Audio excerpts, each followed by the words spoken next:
you believe it? We have arrived safely at week number 18 of Pickswise Playbook. I am your host, Chris Rose, joined as always by Jared Smith and Ross Tucker.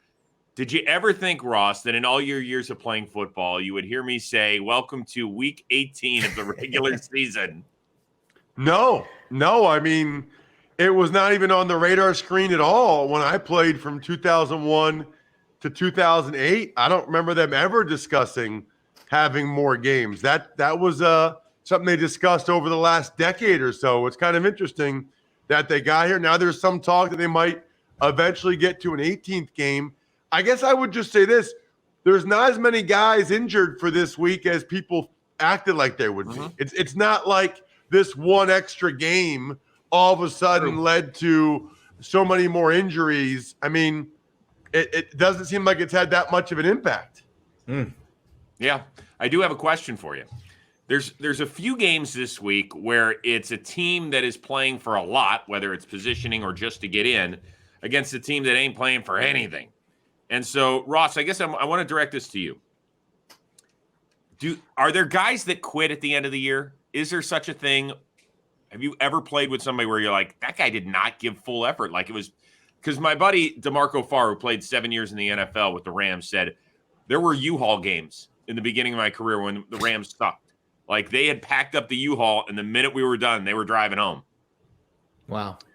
So that is true. And I can think of two examples. My first 2 years. My first year, we were 8-7 going into the last game. And if we won, we made the playoffs. And a player on the team, I was like, dude, if we win, we might make the playoffs. He's like, yeah. I'm like, what do you mean? Yeah. He's like, well, we're not going to win. We wouldn't win the Super Bowl. And I'd rather just get back down to Florida. My rookie year, I was heartbroken. My second year, when it was very clear that Dave Campo was getting fired in favor of Bill Parcells, a number of players for the Cowboys skipped curfew the night before the last game. That doesn't surprise me.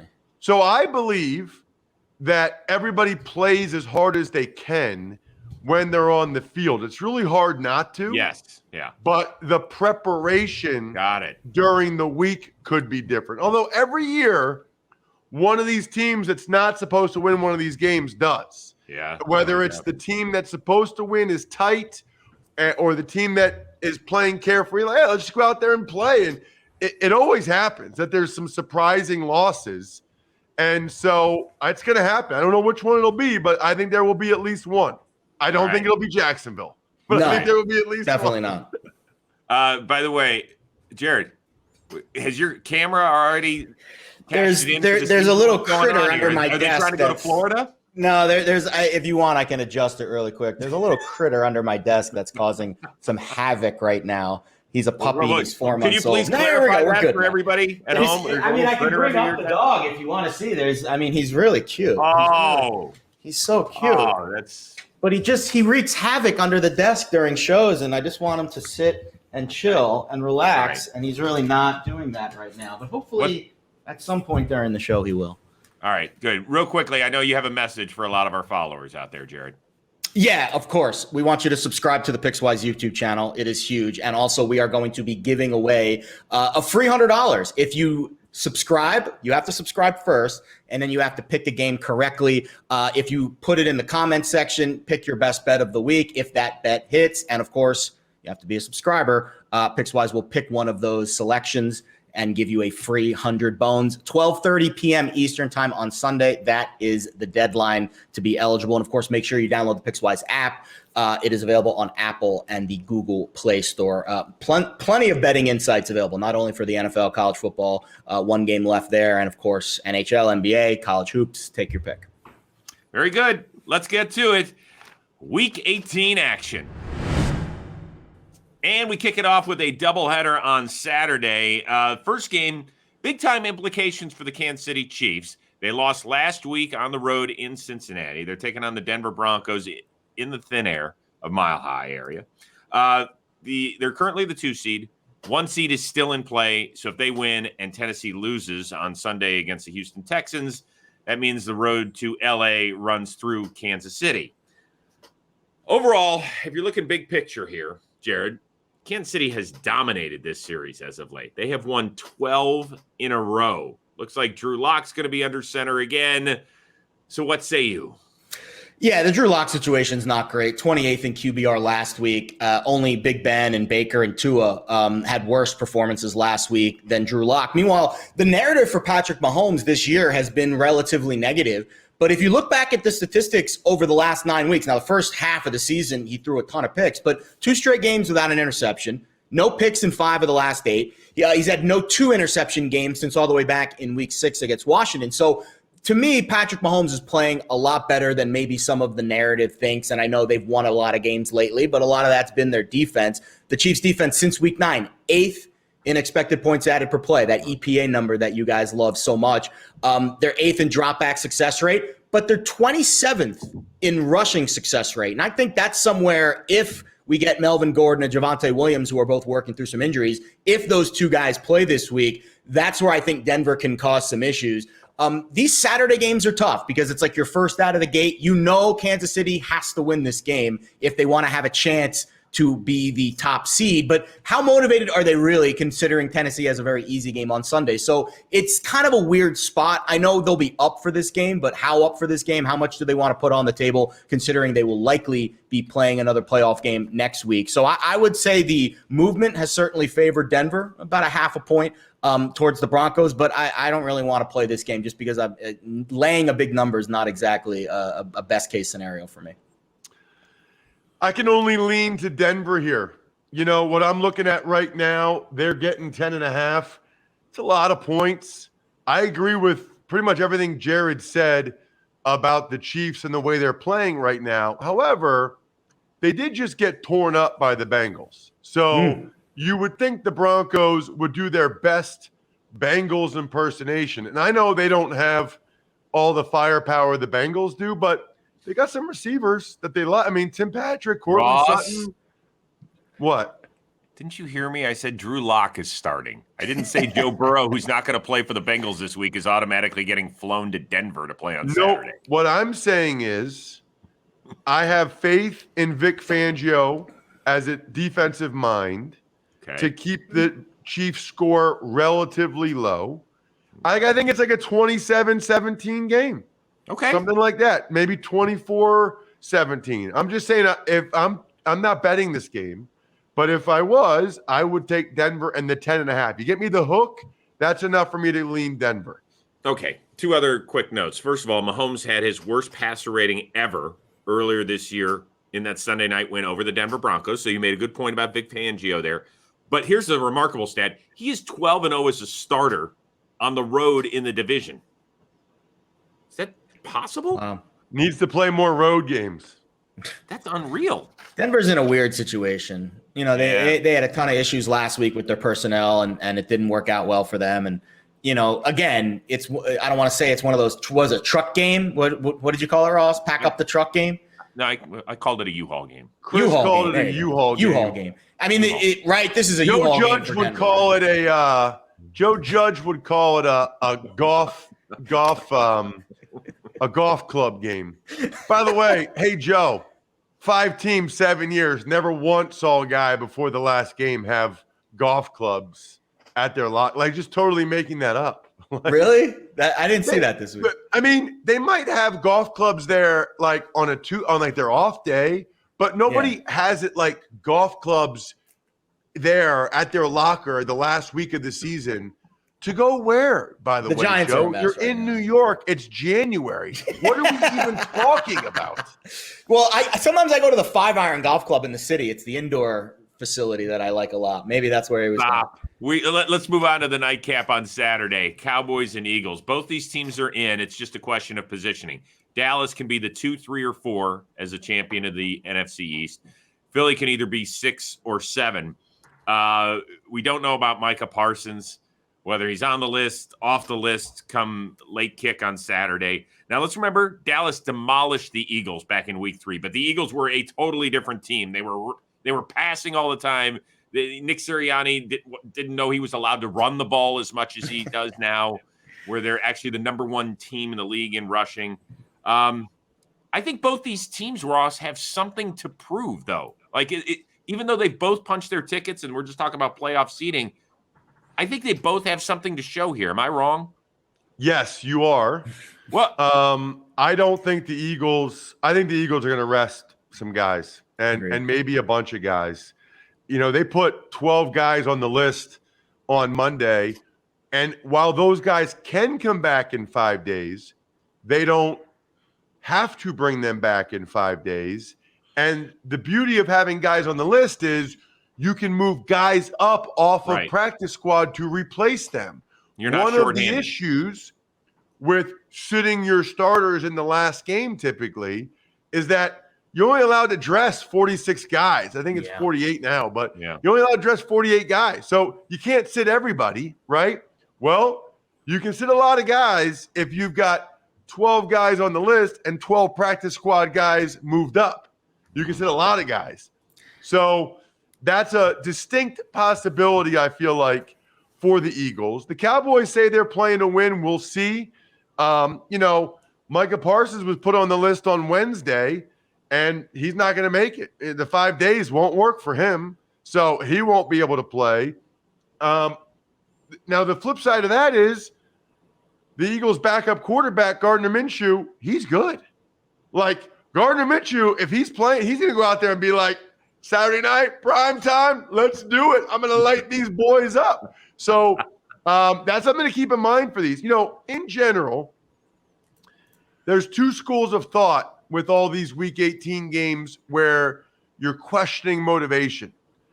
It's either stay away, I don't know what's going to happen, or make sure you are on Twitter. I'm at Ross Tucker NFL, by the way. You are on Twitter and you're following it all day, because as soon as a beat writer says unlikely to play or gonna rest, like today or Wednesday, I should say, when Joe Burrow said he wasn't gonna play, it flipped everything. So if you're on it and as soon as information comes out, if you go bang, you're going to get some closing line value. So with volatility comes opportunity. And I don't know what I would do with this Cowboys-Eagles game. Spoken like a true Ivy League finance guy. Boiler room style, with volatility comes opportunity. This is a very interesting game because these two teams hate each other.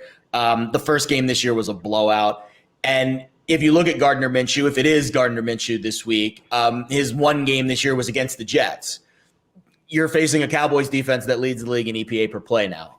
You're not going to have as easy of a time. Yep, cheers to the EPA, saving us from bad bets and hopefully bad beats. But you're not going to have as easy a time if you're Gardner Minshew against this Cowboys defense, which is coming off of a loss and wants to build some momentum before a postseason run where hopes are high. They're going to have a home game. They've got a defense that can carry them through maybe some tough road tests, and they've got a battle-tested quarterback with some really good weapons and a great offensive line. They have the recipe to win the Super Bowl, but they're coming off of a down performance, and it's really their offense that I'd like to highlight here. Since week 13, which has kind of been when their offense took a bit of a turn, they're kind of middle of the pack. And I think that's going to be the issue for them in the postseason. Can they overcome a good defense? The list, for Philly, the guys not playing this week is deep. Goddard, Kelsey, Cox, McLeod, Maddox. I mean, just starter after starter after starter. Maybe there is a little bit of I don't want to say strategy involved, but you get these guys on the list this week and they're a little safer, than testing next week when it matters a whole lot more. So I see Philly sitting a lot of guys this week. And I think Dallas wins this game. I do. I think this is a decent teaser spot, low total game in that 7.5 range. And I think Dallas is going to come out with some fire because it is a division rivalry. They're going to play their guys. And I think they're going to win this game and take a little momentum with them into the playoffs. I know that it was several minutes ago where Ross said I was completely wrong. The only reason I said I think both teams want to win, Dallas needs to build some momentum, particularly offensively. I know they had that 56-point outburst against Washington, but other than that, they have been rickety at best over the last 5 or 6 weeks. Philly, 0-6 this year against teams with winning records. You're only going to face teams with winning records come mid-January on. Just saying. Let's move to the Steelers and the Ravens. Both teams have a playoff heartbeat, but it is flickering at best. Pittsburgh is in with a win and an Indy loss at Jacksonville. Baltimore is in with a win and losses by the Chargers, Colts, and Miami. Okay. Jared, what do we see here? We also don't know about Lamar because John Harbaugh won't come out and say, it doesn't benefit me to let you know how Lamar is doing. Agreed. And, the quarterback situation for Baltimore has been, I would say, shaky at best. Huntley had that one good, situation against Green Bay where he played really well, but, and then the Josh Johnson situation against Cincinnati was just an utter disaster. So they've been all over the place. And I think it's tough. It's really tough to have consistency at the offensive level when your quarterback is changing every week and you don't know who's playing. And that's where Baltimore has been for the last, 6 weeks or so. For Pittsburgh, short week, emotional game on Monday night. And it's going to be another emotional game. This is a heated rivalry. And this is a game that usually is a buckle your chin strap a little tighter kind of game. I like Ross's take with taking points here. I certainly don't envision this being a blowout kind of situation, but we don't know who's playing quarterback for the Ravens. And to me, that's the issue right now. I'm all over the Steelers in this one. I don't really understand the line. I think the Ravens quarterback will be Tyler Huntley. I can tell you right now, Lamar Jackson's not going to play. Let me just clue you guys in on something, right? Jared Goff's not playing for the Lions. These guys that are hopeful to play in Week 18 in meaningless games are essentially they're not going to have those guys out there. And I think especially they don't want them to have a longer rehab or re-injure it. I think it's, with rare exception, unlikely these guys will be out there. I think Tyler Huntley starts for the Ravens. And I get that the Steelers just played Monday night and it was Ben's last home game, but they want a winning record. They don't want to be 8-1. They still have a chance at the playoffs. They want TJ Watt to get the sack record, and it's Ben's last game. I still think Pittsburgh comes out and plays well and plays hard. And who's Baltimore right now? How many games have they lost in a row? Who are they with Tyler Huntley to be laying 5 points? I don't get it. Give me the Steelers.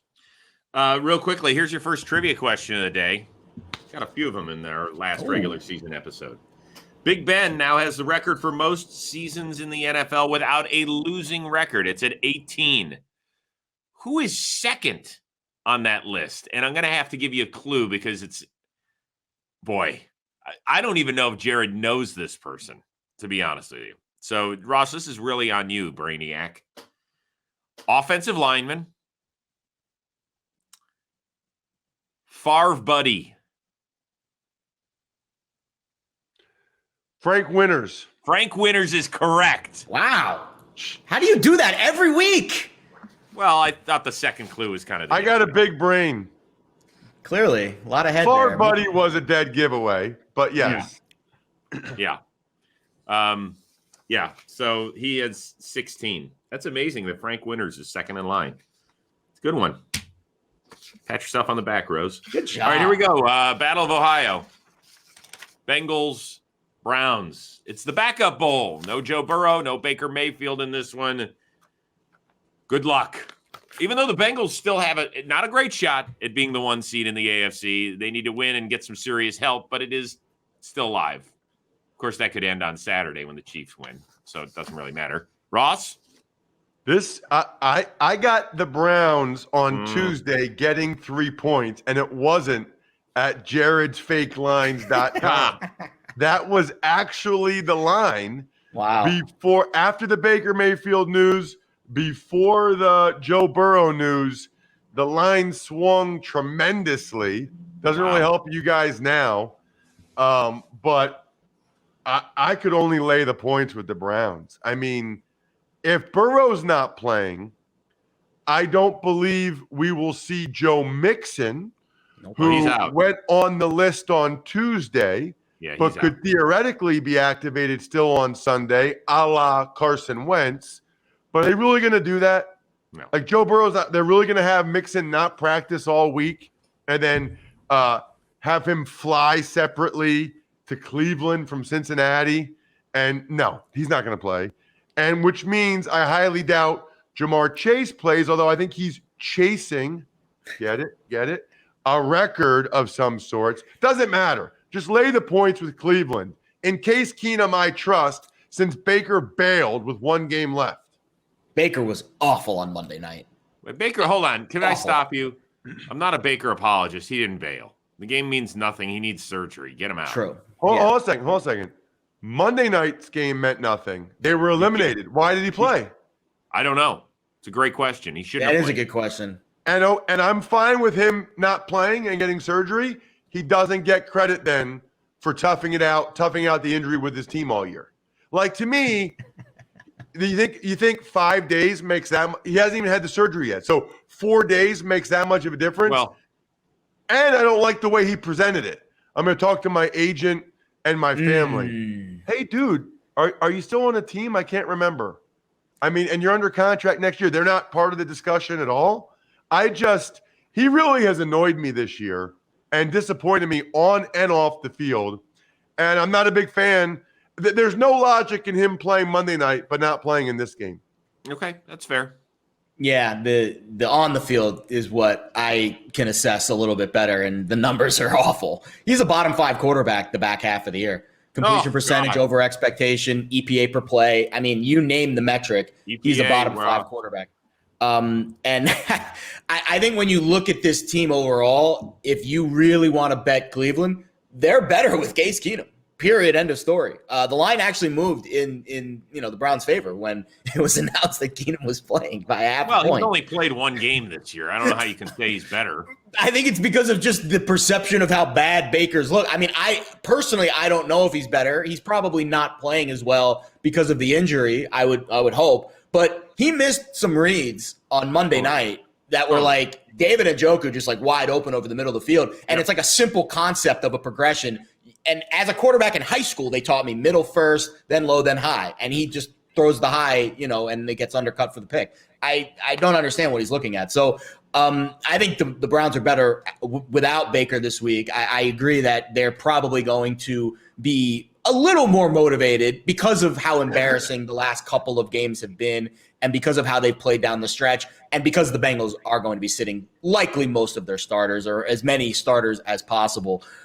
Because they need to rest up a little bit for next week. They've got plenty of momentum already. They just beat the Chiefs last week and they clinched the division. They want to try to capture it, savor it, rest up, heal up, and then get ready for what's going to be a really fun wild card game. Jamar Chase, 45 receiving yards for the most ever by a rookie. There's your record.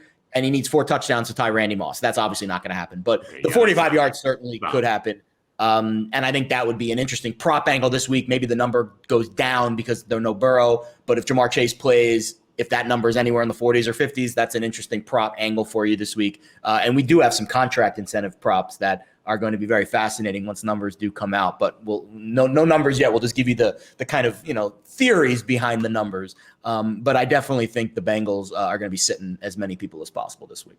By the way, another trivia question for you. And Jared, you can play in this one. Ooh. Joe Mixon's 16 touchdowns. Since he's not playing, he will not set the Bengals single season record for most touchdowns. Who has it? Achilles? No, not Achilles Smith. I was running. He's a running back, obviously. Talking through it. Most Bengals touchdowns in a season? It's got to be a running back. Is it Kajana Carter? Kajana Carter barely played Can you for just them. stay out Stop. of these? Take I'm your not little good at these. Pom-poms off. All right, I'm gonna throw a couple at you. Okay. I'm gonna go for a big swing first, and that is Carl Pickens. Carl Pickens is right. Yes! Unbelievable. Oh, my God. As good as you are at this, that's how bad I am at this. All I can remember is there was a year when Jeff Blake and Carl Pickens went absolutely nuts. Yes. And I knew they set some records, but I wasn't sure if Pickens actually had more touchdowns than Ickey Woods or Rudy Johnson or Chad Johnson. But I went Chad for Johnson it. Let that be a lesson to all the kids out there watching this gambling show, okay? When you have a chance to go for it in life, you just go for it. All right, kids? Very quickly before we move on, I know we have to. Carl Pickens said it 17 in 1995. and I was working in Cincinnati as a sports producer at the time. He had the worst breath ever. I had to interview him sometime. I was like, whoa, he is a fire-breathing dragon. Dropping fire here on the show today, Chris. Damn. All right, Washington football team and the Giants. Guys, I don't know how the Giants aren't going to make the Super Bowl, because after I listened to Joe Judge, man, they're pointed in the right direction.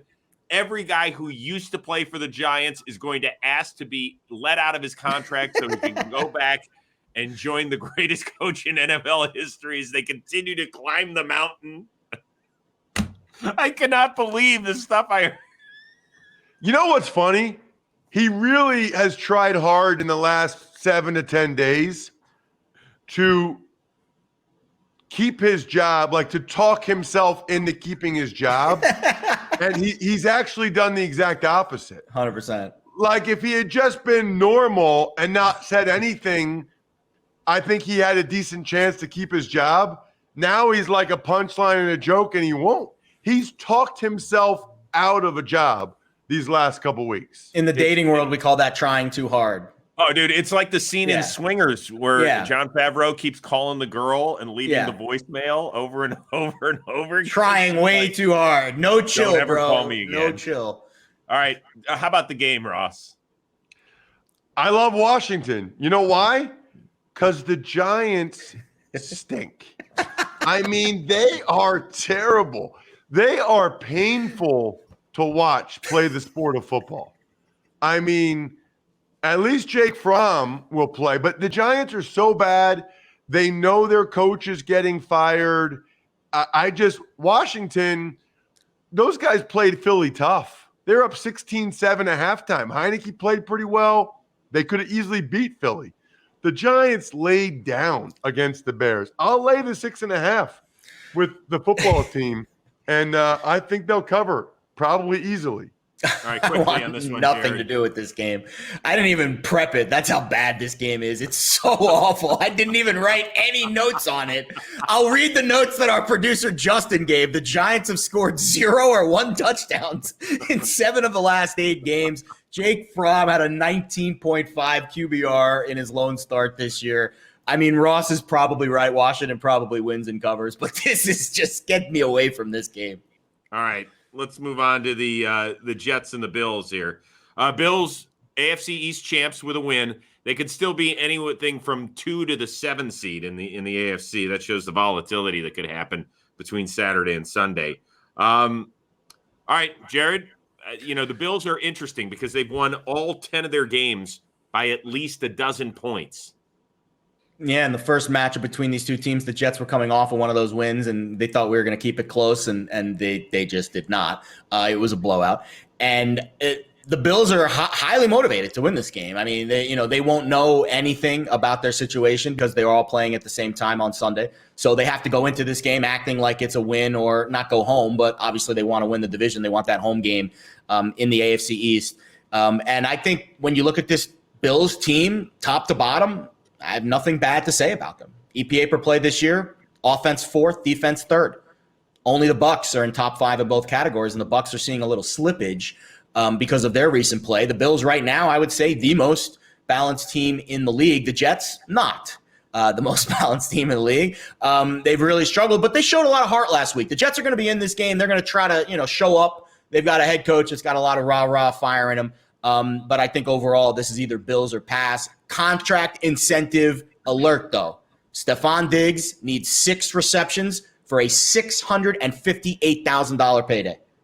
That is about where his prop number usually sits. I hope it's 5.5. If it's 6.5, we'll have a decision to make. Do we buy it down to 5.5, or do we just hope he gets 7? But I feel very confident that he's going to get 6. And to me, that's the best angle that I have on this game. Real quickly, Ross, before you go on that, I do want to ask a quick question. I know in the baseball world, I've talked to managers who are aware of contract incentive in terms of like plate appearances and stuff like that. Do NFL coaches have any inkling of that sort of stuff? Yes. Yes. At times, maybe not always, but I played at a time where it was a playing time incentive for a guy.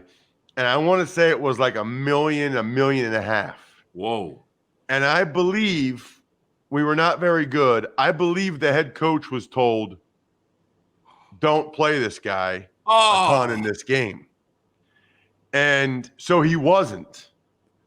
And every time the guy came off the field, he would talk to the inactive D lineman who had his phone and was texting back and forth with his wife, who was doing the calculation after every series. Wow. The D lineman confronted the head coach, who said, no, I got it. And the D lineman made it clear to the coach, we all know you're getting fired anyway. Just put me in. And the coach was like, okay. The coach is like, okay, yeah, you're probably right. Amazing. And put him in, and he got it. That is a great story. So last year, Tyler Lockett was 2 touchdowns away from a big payday, and they got him there. Tom Brady had, I did these last year. I did a whole write-up on them last year. Every single one of them hit. Okay. So there's a little, especially with the veteran guys, Brady, Gronk's on the list, Aaron Rodgers is on the list, Stephon Diggs. I mean, these guys are veterans, and they're getting their team to a next level.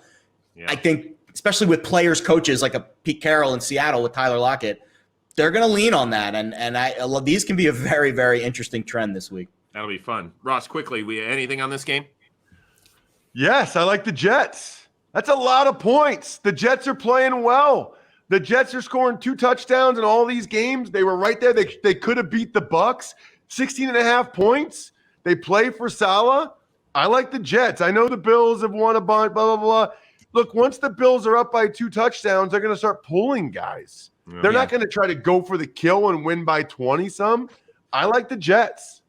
By the way, can we agree that was the worst 4th and 2 call ever? Oh, I don't know. Salah said there was some mix-up. He wasn't supposed to try to sneak it. Okay. All right, fine.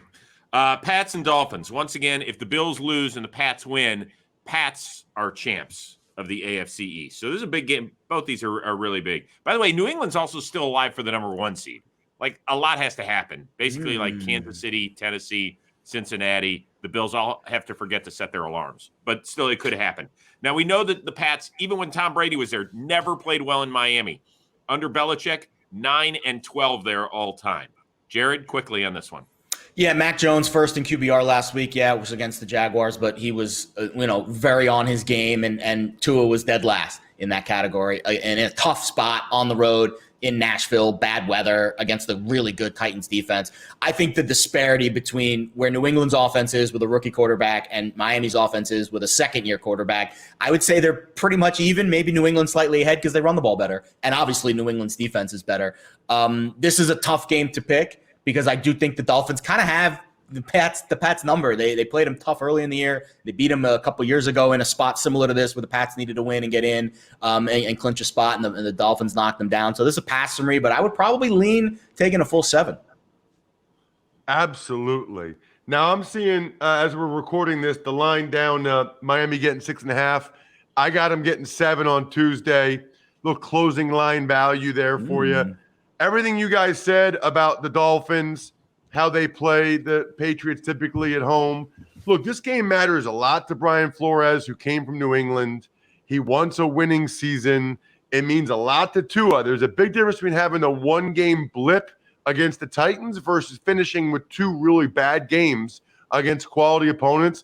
I think the Dolphins are going to give them heck, and I think it's a really close competitive game back and forth. The Patriots, they want to win because they might get the division. They know the Bills aren't losing to the Jets. Give me the Fins. There is one extra trivia question here. And, Jared, I do think you can get this. I know a lot of them are slanted. I hope. I need to get one. I know, but you're a young guy, so a lot of the history stuff is tough. But I think you're in on this because you saw his entire career. Jalen Waddle needs 3 catches to set the single-season rookie record. Who currently has it? Randy Moss. What are you laughing? Single season rookie record. What are you laughing at? Is that such a bad guess? Randy Moss had a pretty good. It is because he didn't catch as many passes as you think. It's just he had 1,000,000 yards. Okay, fair enough. It's just like I've heard this record so many times. I haven't heard it yet. That it's like just amazing to me that you know the EPA, you know about the Environmental Protection Agency for these teams. I don't know that. I'm not like a trivia guy, I guess. You know what? I like the Game of Thrones trivia. I'll give you a hint. Okay, give me a hint. He played for the Cardinals and the Ravens. And the Niners. The Niners. Very physical wide And receiver. the Niners. Anquan Bolden? Yes. All right. Good. Sorry.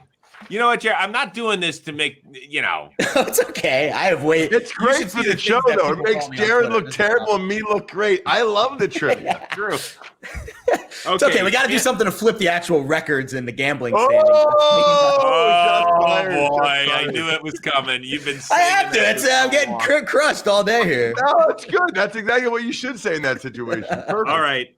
Panthers and Bucks. The Bucks are currently the 3 seed, but they can be the 2 with a win and a loss by the Rams, which is feasible.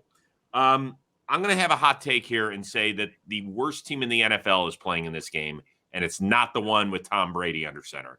I think the Panthers are horrific. They are terrible. I'm telling you, they're one of the teams that if they were playing a game in my backyard, I wouldn't open the door.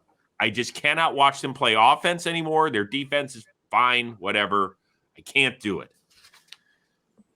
With all that being said, Ross, what do you have? Well, first of all, they're not good, but they're better than the Jags and Giants. I guarantee you they're better than the Jags. I don't know about that. I do. Have you seen the Jags and Giants lose by 30 to the teams they're losing to? The Bears. I know. That's awful. At any rate, I don't have anything for this game.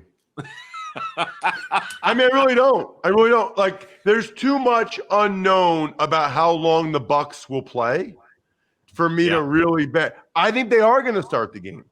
I think they are going to win the game. I don't know how much they'll put the pedal to the metal in the second half. This is pure stay away. And by the way, like, that's okay. I put a lot of bets in. I give you guys a lot of my.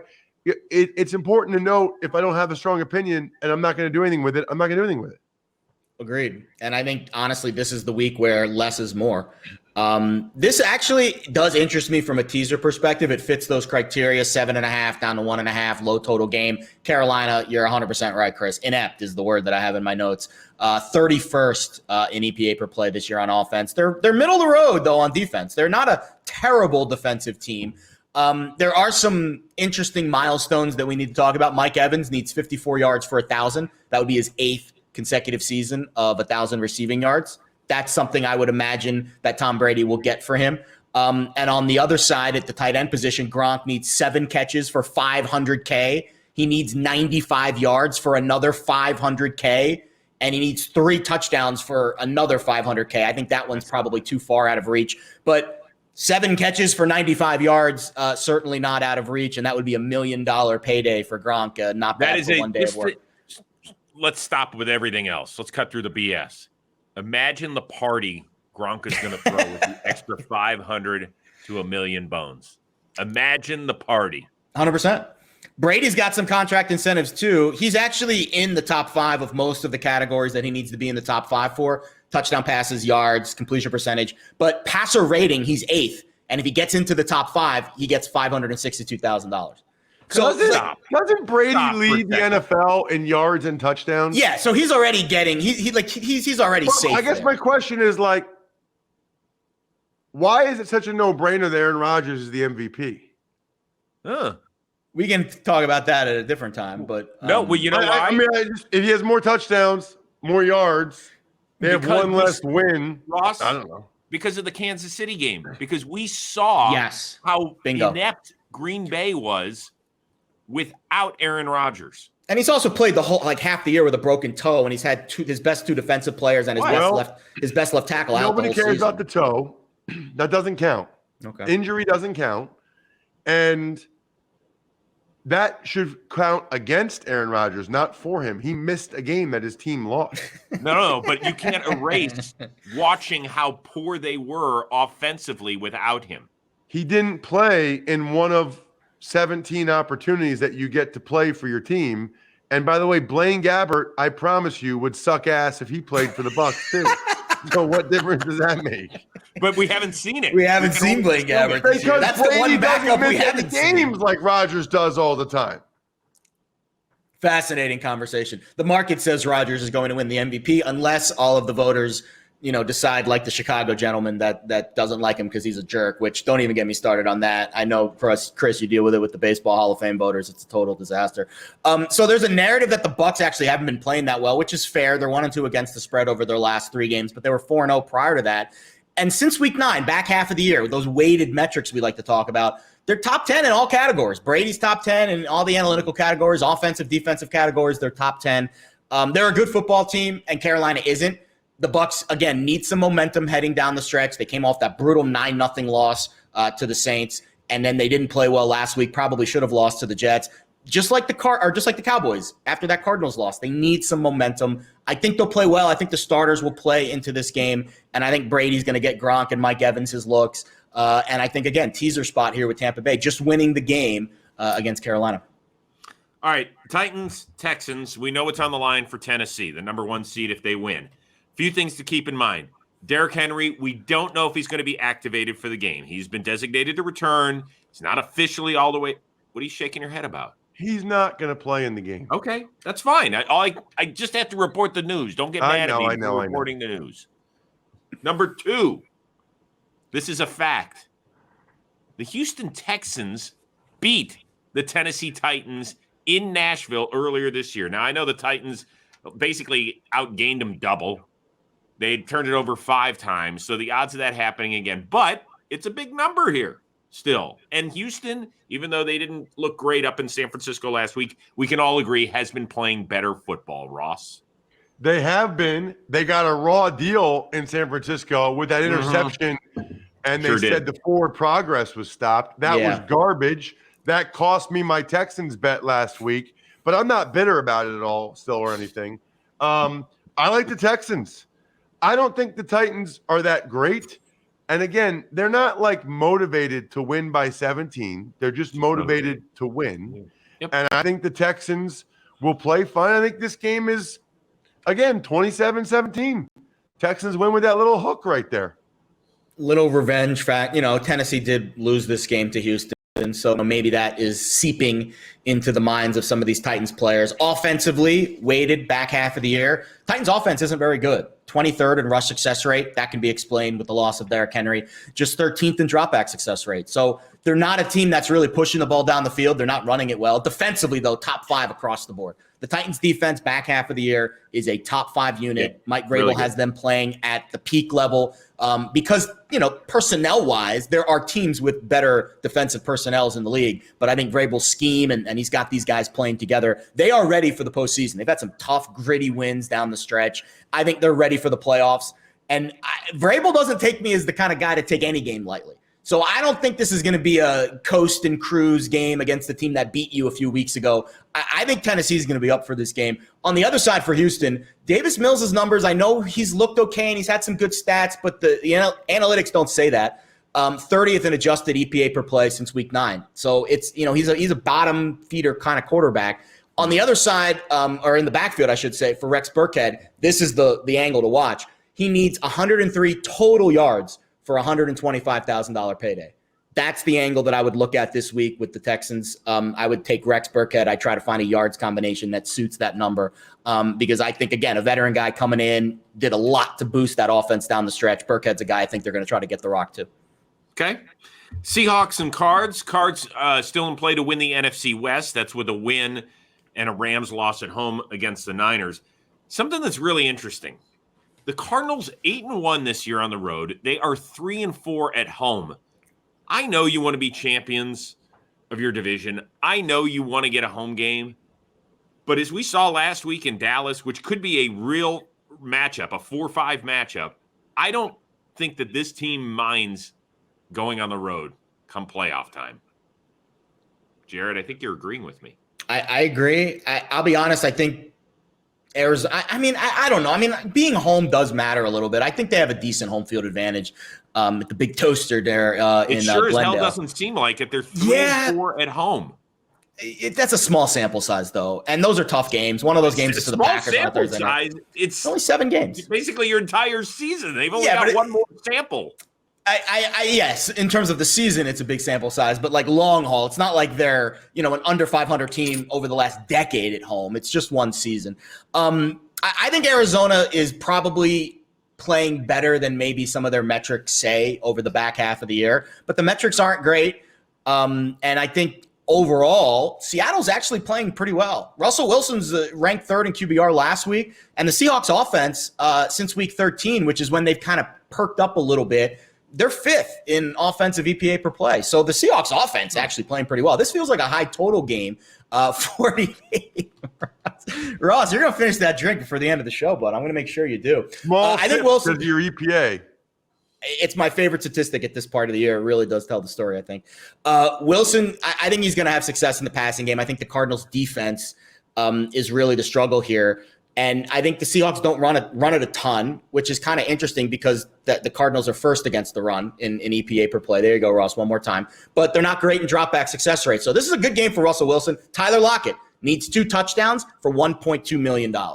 Keep an eye on Tyler Lockett's touchdown prop this week. A.J. Green needs 10 catches for $250K, 75 yards for another $250K. So Lockett and Green are the 2 prop angles I like this week. And I might play the over here because I think the defense for Arizona is kind of, licking their chops a little bit after what they did last week. I can see them letting down a bit. And again, that Seahawks offense playing a little bit better than maybe some think. And I think that'll be the angle that I would probably target in this game. I don't have much on this game. I agree with what you said, Chris, about Arizona on the road. I thought they were pretty impressive. Seattle actually maybe played one of their best games of the year as well. I think Arizona wants to win the game for all the reasons we know. I think they want to have momentum as much as anything going into the playoffs. So I think this line is exactly right. I guess I would lean Seattle, if anything, but it's a very slight lean. All right, let's get to a game that has huge implications all over the place. And they also don't like each other. So you can throw that in there. It makes it fun. Niners, Rams. Niners into the playoffs with a win. If not, they got to hope that the mighty Falcon take care of the Saints. Rams win the West with a win. If not, Arizona could sneak in there. Rams have won 5 games in a row. However, the Niners have won 5 in a row in this series. We don't yet know about Jimmy G. It might be Trey Lance for a second straight week. So there is a ton going on here. Ross, please sift through it. Yeah, I mean, I think it's probably the biggest game of the day.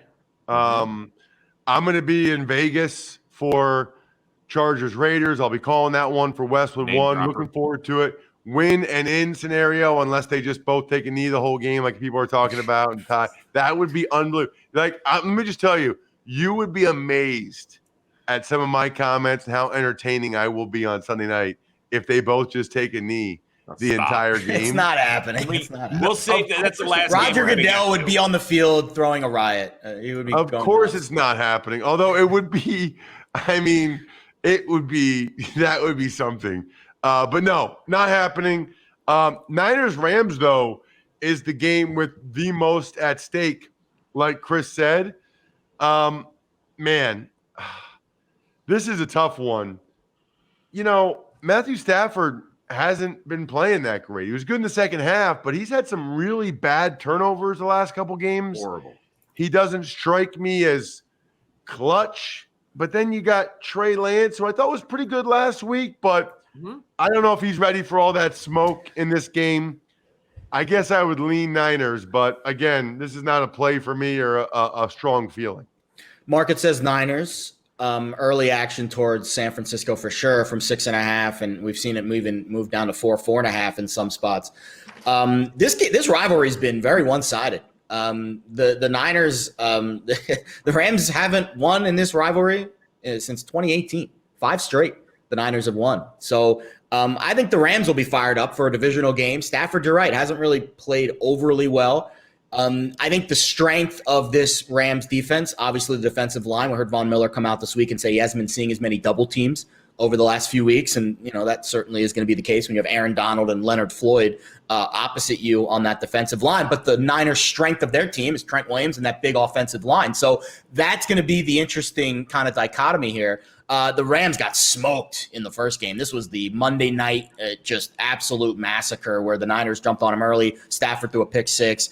They lost the game 31-10. It was the first game after the Robert Woods injury. It was the first game with Odell Beckham. I think this game offensively for LA is going to look very differently than what we saw the first time around. And since the Niners lost to Arizona back in Week 10, again, those weighted metrics, the Niners been playing really well. Top 10 across the board in all the metrics we want on offense and defense. And I think overall, this is going to be my favorite game of the week. No play, lean Niners, but this is going to be a very interesting game to watch. See how San Francisco plays. If it is Lance, he needs to step up in competition because the Texans defense ain't walking through that door like they did last week. Jared, yes or no? Do you want another trivia question? Of course. Never back down from a challenge. Cooper Kupp leads the NFL in yards, in catches, and in receiving touchdowns, and could become just the fourth receiver to do it since the merger. Name one of the other three. Jared, you get to go first. Oh, no, I need a second to think. Do you really, though, on this one? Receptions, yards, and touchdowns led in all three categories. I'm letting you go first because it's Jerry Rice. Okay, there's one. Ross, can you name one of the other two? Both very, very good receivers. I have another name where Ross passes. Chris Carter.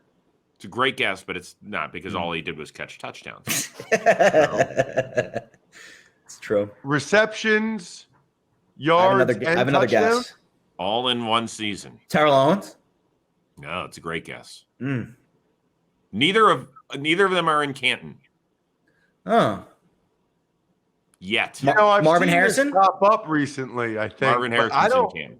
I don't remember who they are. I don't know this one. I don't even think I have a good guess. Give me some more hints. All right. Hint is this will give it away. This guy's not in Canton, but somebody very close to him is. Sterling Sharp. There you go. The other one. I like that hint. Yeah, it is a good hint. The other one probably had a very watched the Rose Bowl with a keen interest because his team was there for the first time ever. Steve Utah. Smith Sr. There you go. Steve Smith Sr. Good. Okay. Good job, Ross. Good job.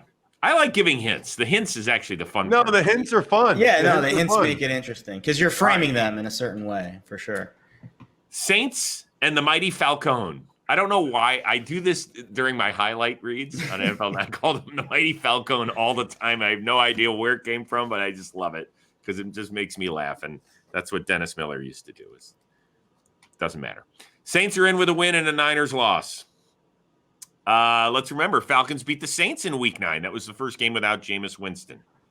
And by the way, the last 4 weeks, that Saints D has been balling, giving up less than 10 points per game. So this is a huge game for the Saints on the road. Jared? Yeah, market favors the Saints. Some movement there towards New Orleans. You're right about their defense. They're across the board. Second in EPA per play, first in rush success rate, third in dropback success rate. You name it. The Saints defense has done it well this year. Let's talk, though, about the Falcons and Arthur Smith. He's supposed to have this great dynamic offense. It's regressed this year. Matt Ryan's a bottom 10 quarterback. Weeks 1 through 9, Falcons offense, 22nd in EPA per play. Weeks 10 through 17, 29th. Ugh. Regression. Ugly regression by this Falcons offense. And that's not good. I know they're without Calvin Ridley and say what you want about that situation, but, a good offensive coordinator, turned into a head coach, I think puts his guys in the right place. We have not seen that with Arthur Smith and this Falcons offense. Taysom Hill, decent last week, middle of the road in his QBR numbers. Nothing to write home about, but I think they're just going to bludgeon Atlanta in this game. I think you're going to see a lot of Taysom Hill running. He went over his rushing prop total last week. That's something to keep an eye on again this week. And I just don't see Atlanta with a lot of resistance here. New Orleans is the tougher team. Saints. I've been pretty high on the Falcons all year. That hook got me last week, 14.5 against Buffalo. Even after Matt Ryan taunting, and they called him down. What an unbelievable penalty. I mean, if that would have cost me, I would have lost my mind. I'll go Saints. Look, I mean, they have a pretty good chance to make the playoffs. Like, Yeah. I think the Saints are going to win the game. I don't know about the Falcons. Can we stop this for a second? And I'll give a ton of credit to the Saints, particularly on defense.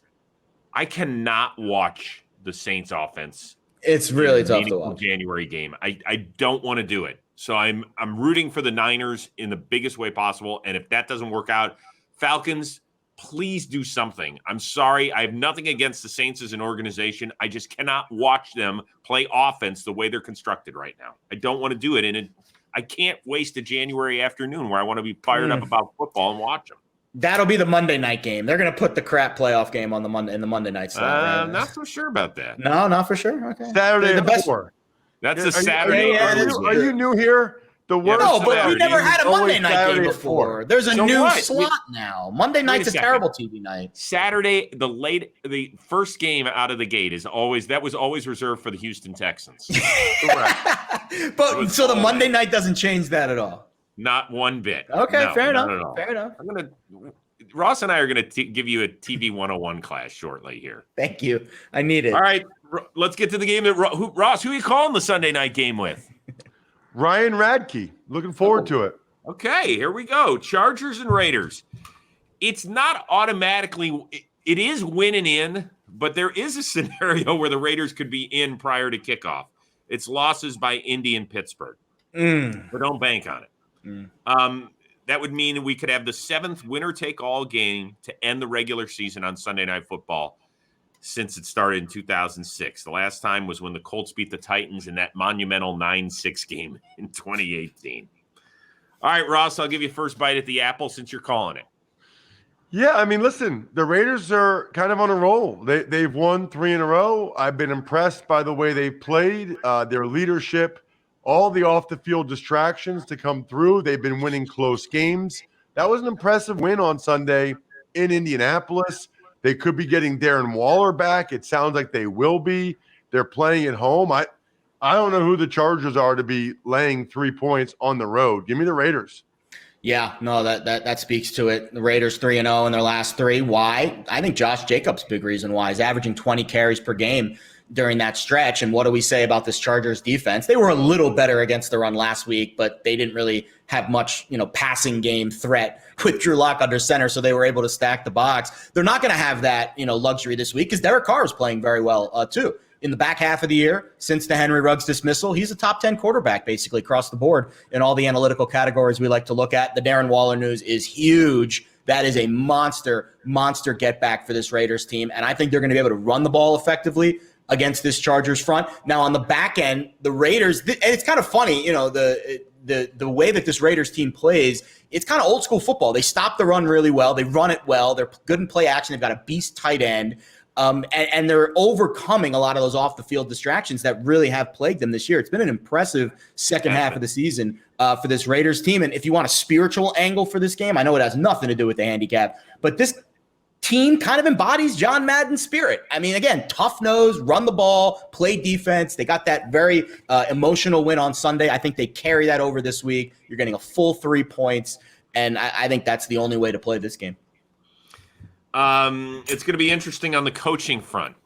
Rich Bisaccia could become the first interim coach to ever take his team to the playoffs if they end up winning, which would be remarkable. And they're still probably going to replace him. And Brandon Staley could become the 6th first-year coach with the Chargers. Not rookie coach, but first-year coach with the Chargers to get his team to the playoffs. You guys don't want to guess the other 5, do you? No.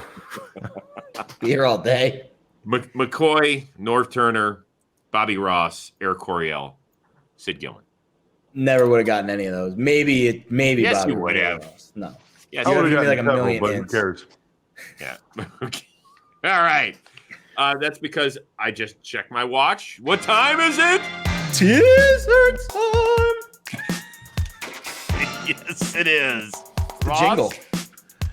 So I don't think it's a great week for teasers. The 2 legs I would consider are the ones that Jared is actually playing. So I will let him have the honors. Love it.